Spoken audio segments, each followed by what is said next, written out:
Sevgi halk oyunlara hem evlat boyların arasında birlik yardım ederler koruma Gagavuz koreografiya adetlerini iyi nasatlarla hem büyük havezle paylaşma bilgilerle Çeşme köyüne geldiler evvelki düzava oyuncuları. Buluşmaya teklif yaptı genç Gagavuz yazıcıların birliği.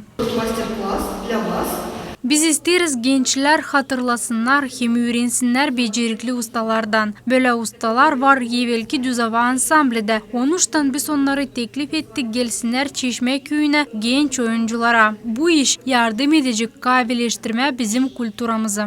Master-class'ta Komrat'tan oyuncular gösterdiler Çeşme ansamblinin gençlerine birkaç oyun elementi hem açtılar önemli profesyonel saklılıkları. 2 saat artistler birlikte öğrendiler düzava oyunu. Hangisi sayılır Gagavuz halkın kültüra mirası.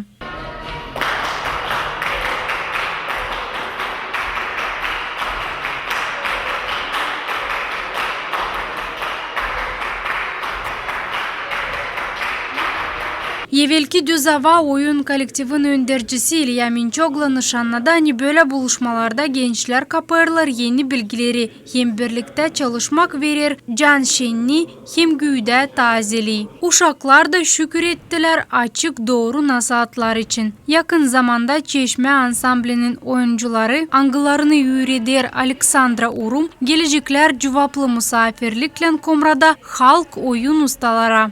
Елена Макану, Григорий Ставилов, ГРТ Haberler.